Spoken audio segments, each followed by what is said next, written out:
माही मच्छीमार नगर पुनर्विकास 1050 वर्ग फुट घर की मांग पर अडिग निवासी राजनीतिक हस्तक्षेप के खिलाफ 150 लोग सड़क पर उतरे।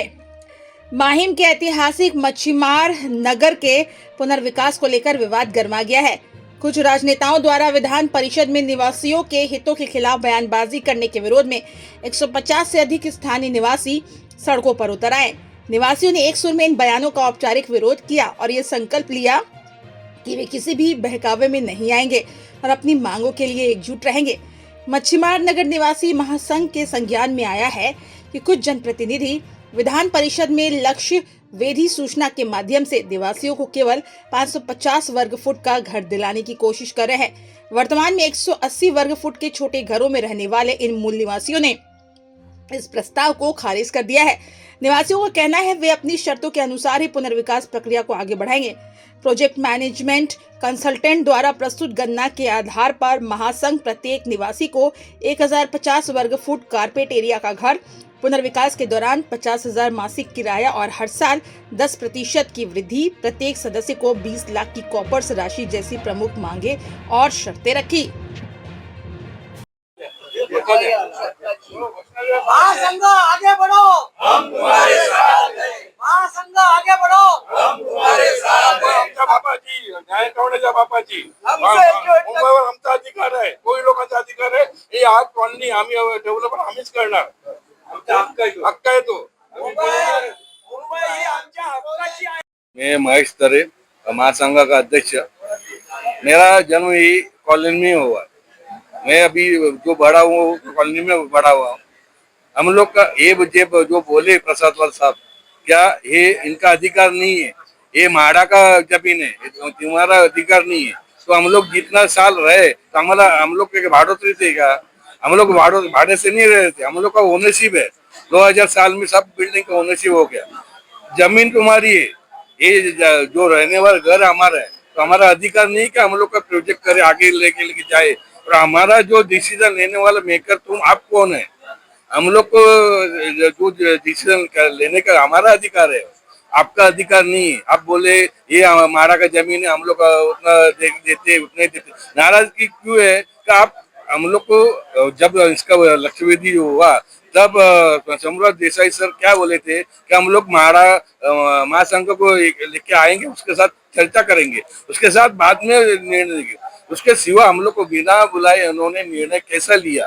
क्या उनको हम लोग करेंगे, उनको नहीं करेंगे, उसका टेंडर रद्द करेगा, वो अधिकार खुद रख दिया। और आप जो ये है अपना प्रसाद लाल सर है, जो उनको जो डिवीजन में है क्या, वो गृह खाते में है क्या? गृह खाते में सम्राट देसाई है और गृह मंत्री अपने अपना शिंदे सर है। तो उनको उन्होंने डिसीजन लेना चाहिए। क्या ये इन्होंने डिसीजन डायरेक्ट यूट्यूब में आके अपने जो बाइट दी अच्छी है क्या?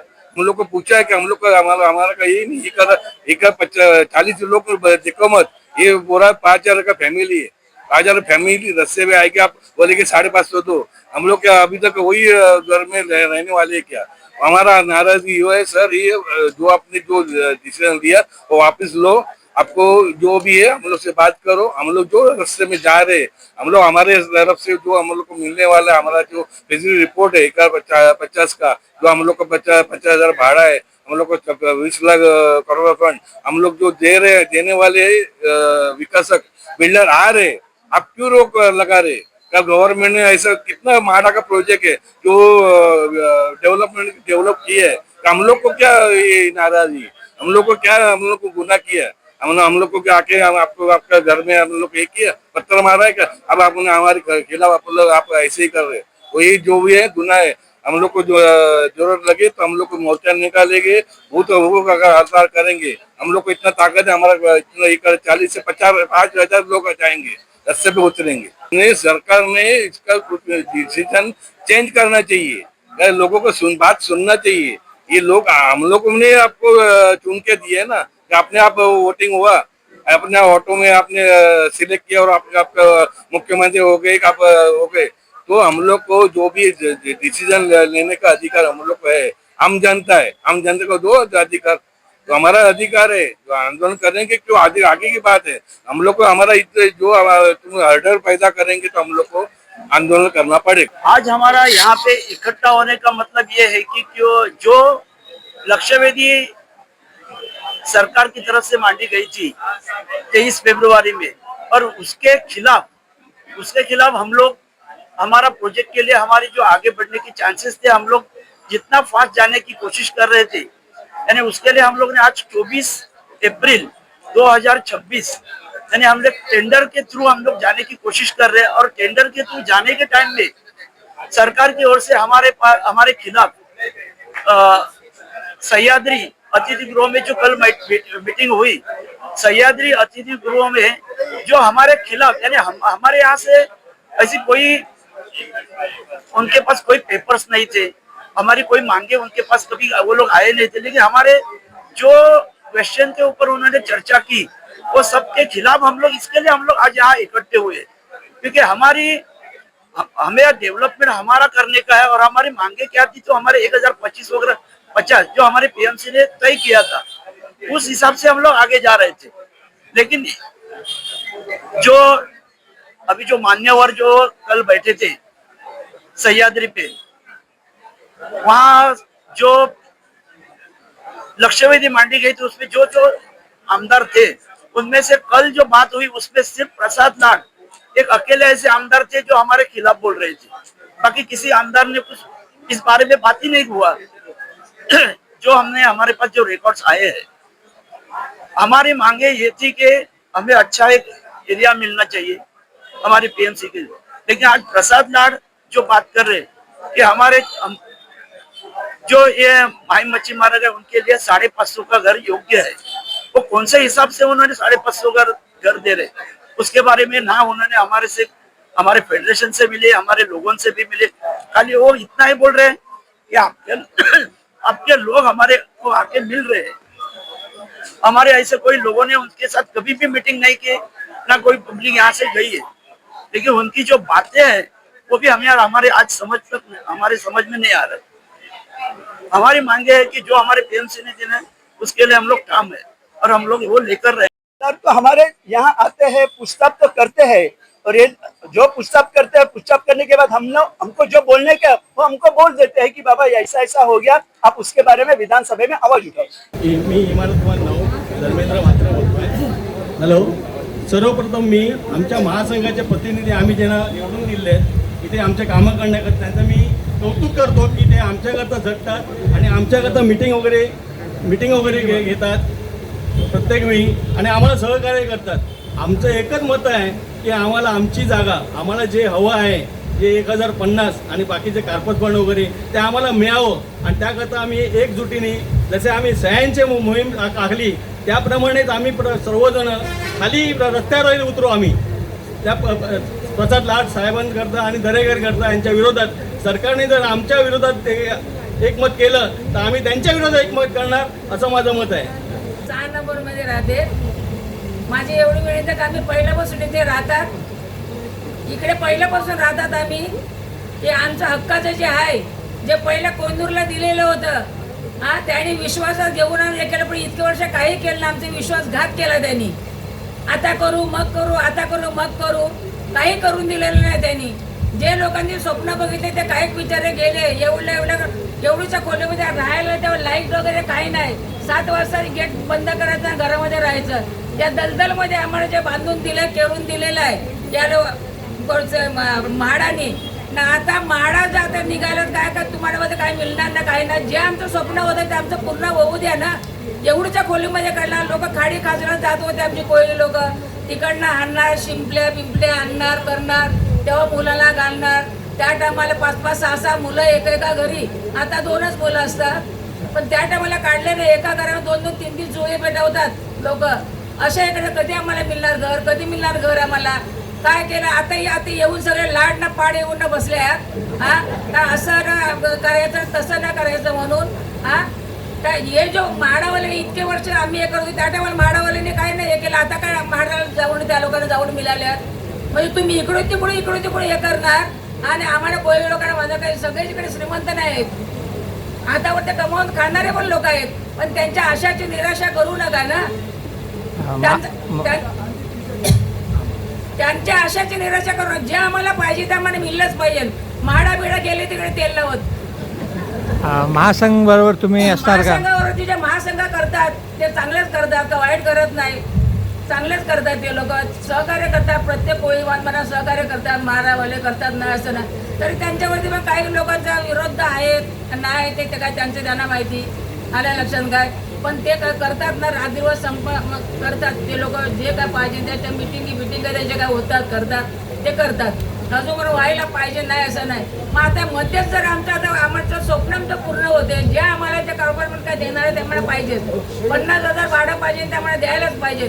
आम्हाला जो एरिया झाला पाहिजे द्यायलाच पाहिजे. एवढीसा रूम मध्ये मी झोपड्यातून येऊन इकडे राहिले, दलदलमध्ये हे बांधलेलं आहे. त्यांचा अधिकार खरा आहे, कोणाचा म्हाडाचा अधिकार आहे जागेवरती मान्य आहे नाही असं नाही. त्या लोकांचा मान्य आहे, त्यांचा अधिकार तर मान्य आहे. पण आता आम्ही स्वतः करता मग तुम्ही याच्यामध्ये लुंबूर का करतात? हा, आमच्या हक्काचा जे पैसा आम्हाला पाहिजे ना. ठीक. हा, धन्यवाद. धन्यवाद. मला एवढंच सांगायचं आहे, गेली 25 वर्ष जवळजवळ आमचा प्रकल्प असा रखडलेला आहे आणि अतिशय कमी जागेत आम्ही राहतोय. तर यापुढे जे महासंघाने ठरवलं आहे आणि जे आम्हाला देणार आहे की 1050चा carpet area plus corpus fund आणि इतर काही बऱ्याच गोष्टी ते आम्हाला मिळू दे. आणि हा आमचा हक्क आहे आणि हा भूमिपुत्रांसाठी काहीतरी करावं ही आमची सगळ्यांची कळकळीची विनंती आहे. आमचं म्हणणं एवढंच आहे की आमच्या मच्छीमार नगराचा पुनर्विकासासाठी आम्ही जवळजवळ 25 ते 30 वर्ष प्रयत्न करतोय. या 25 ते 30 वर्षामध्ये आम्ही बऱ्याच वेळा फसवलं गेलेलो आहोत. त्यावेळेला मात्र सरकारने इकडे आमची दखल घेतली नव्हती. आणि आता मात्र जेव्हा आम्ही आमचा पुनर्विकासाचा जी प्रक्रिया आहे ती व्यवस्थित आम्ही ट्रॅकवरती घेऊन आलो, त्याला अचानक सरकारला काहीतरी सुचलं आणि विधान परिषदेमध्ये लक्षवेधी मांडली गेली आमच्यातर्फे, ज्याच्याबद्दल आम्हाला विचारलंच गेलं नाही किंवा आमचा विचारच घेतला गेला नाही ना. की आमचे जे प्रतिनिधी महासंघ आहेत त्यांना सुद्धा विचारलं गेलं नाही आणि लक्षवेधी मांडली गेली. आणि त्या लक्षवेधीमध्ये त्याच्यावरती निर्णय सुद्धा सरकारने स्वतःच घेतलं आणि असं सांगितलं की जी लोकांची इच्छा आहे आणि लोकांनी त्यांच्या पुढे येऊन आम्हाला काही प्रश्न मांडले आणि आम्ही म्हणून लोकांसाठी आम्ही बोलतो आहोत. परंतु हे धांदात खोटं आहे. आमच्यापर्यंत सरकार आलं नाही. आम्ही आमची प्रक्रिया व्यवस्थित पुढे नेत होतो. सरकारमध्ये येऊन आमच्या प्रक्रियेमध्ये अडथळा आणत आहे आणि ज्याच्यामध्ये आमचा फायदा होणार होता, ज्या पुनर्विकासामध्ये आमचं स्वतःचा विकास आम्ही स्वतःच्या पद्धतीने जेव्हा करणार होतो, स्वतःचा विकास काढून त्याच्यामध्ये आम्हाला मिळणारे जे असंख्य फायदे आहेत त्याच्यामध्ये आता सरकार खोडा घालत आहे आणि एक प्रकारे आम्हाला दहशतीच्या वातावरणाखाली ठेवण्याचा प्रयत्न करत आहे. आणि आमच्या विरोधात आम्ही भूमिपुत्र आहोत, कोळी लोक आहोत, जसं काही आम्हाला काही कळत नाही या भावनेतून आमच्यातर्फे तिकडे बोललं गेलं आहे, ते साफ चुकीचं आहे.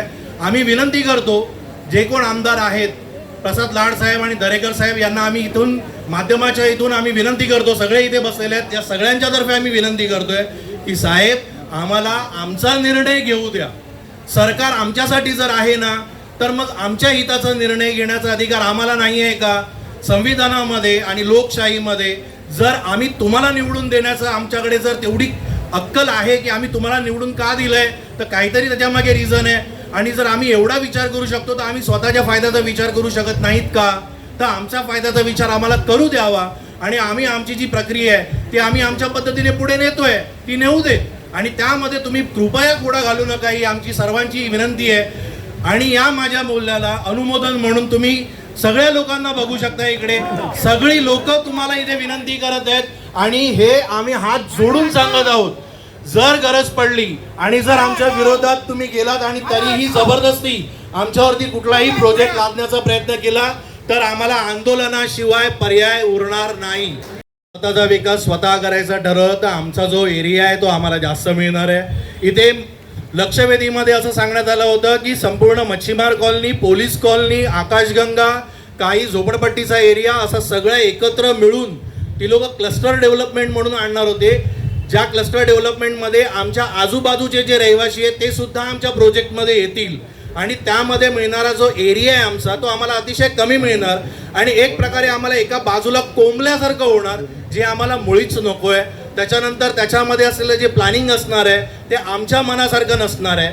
दुसरी गोष्ट, त्याच्यामध्ये जो कॉर्पस फंड आम्हाला मिळणार आहे, आमचा स्वतःचा पुनर्विकास जर आम्ही केला तर तो कॉर्पस फंड आम्हाला तिथून मिळणार नाही आहे. त्याच्यानंतर जर आम्हाला तात्पुरतं जर आमचं अकॉमोडेशन आम्हाला तात्पुरतं त्यांनी बाजूला केलं जर पुनर्विकास करताना, तर त्यावेळेला मिळणारं रेंट हे अतिशय नाममात्र असणार आहे, जे रेंट आजूबाजूला कुणीही घेत नाहीयेत.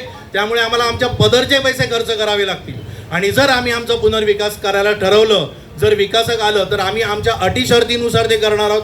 आम्हाला रेंट आम्हाला योग्य प्रकारे मिळेल, आमचा कॉर्पस फंड मिळेल, ज्याच्यातून आम्ही आमचं मेंटेनन्स भरू, ज्यामुळे आमच्या भविष्यातल्या आमच्या पिढीचं आम्ही संरक्षण करू शकू.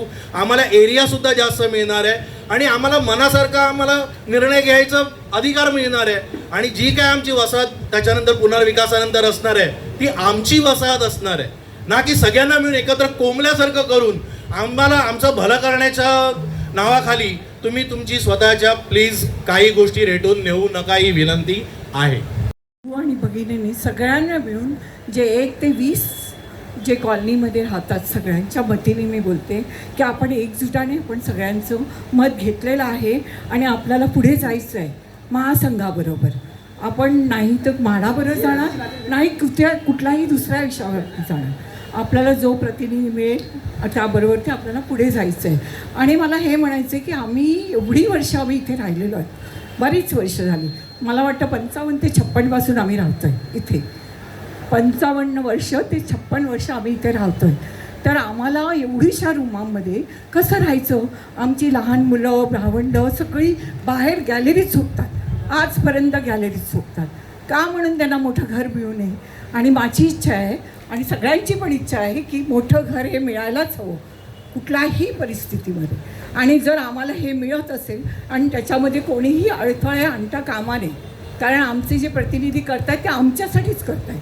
आम्हाला चांगला योग्य निर्णय मिळावा आणि योग्य आमचं व्हावं ह्यासाठीच ते करत आहेत. तेव्हा तुम्ही सगळ्यांनी मिळून आपल्या प्रतिनिधींना साथ द्यावं.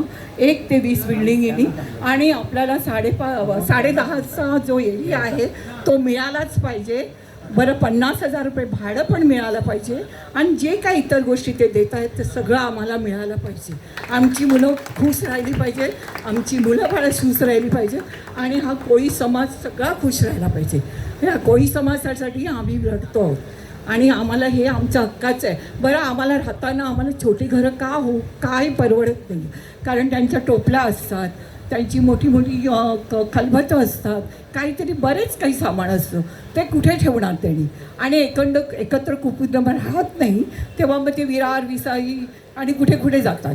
आणि सगळ्यांना वाटतं की आपण एकत्र कुटुंब राहावं. कोणाला वाटत नाही जो मोठं घर मिळालं सगळे एकत्र राहणार आणि खुश राहतील. आणि ह्याची कृपा तुम्ही करावी अशी मी तुम्हाला विनंती करते. विभाग क्रमांक 10 मधील मी सचिव आहे. गेले कित्येक वर्ष मी रिझाईनच देतो. का? या प्रोजेक्टसाठी. प्रोजेक्ट आज नाही होणार, उद्या नाही होणार, हे चांगलंच चाललं आहे. त्यासाठी महासंघाला मी वारंवार माझ्या लेटर टाकतोय प्रत्यक्ष आणि बिल्डिंगकडून पण मी लेटर देतोय. दर दिवशी काही ना काही कंप्लेंट येते. माझ्याच घरी 2दा पडलं स्लॅब, 2दा ॲप्लिकेशन दिलं सेक्रेटरीला. सांगतो सर इतिहास सांगायला पाहिजे, आपण फक्त खो घालतोय. खो घालण्याच्या मागे तात्पर्य काय हे विचार करा. हे या लोकांना आम्ही त्याच्यासोबतच आहे, त्याच्यावर आम्ही दररोज बसून कंटाळलो. 3-3, 6-6 तास घालून बसताय. अरे ह्याची मेहनत आहे ते काय पारदर्शित करताय का? आणि आमच्या इमारतीमध्ये सर्वांनी सांगितलं जे देशील ते आम्हाला मान्य आहे, एवढंच सांगितलं. धन्यवाद.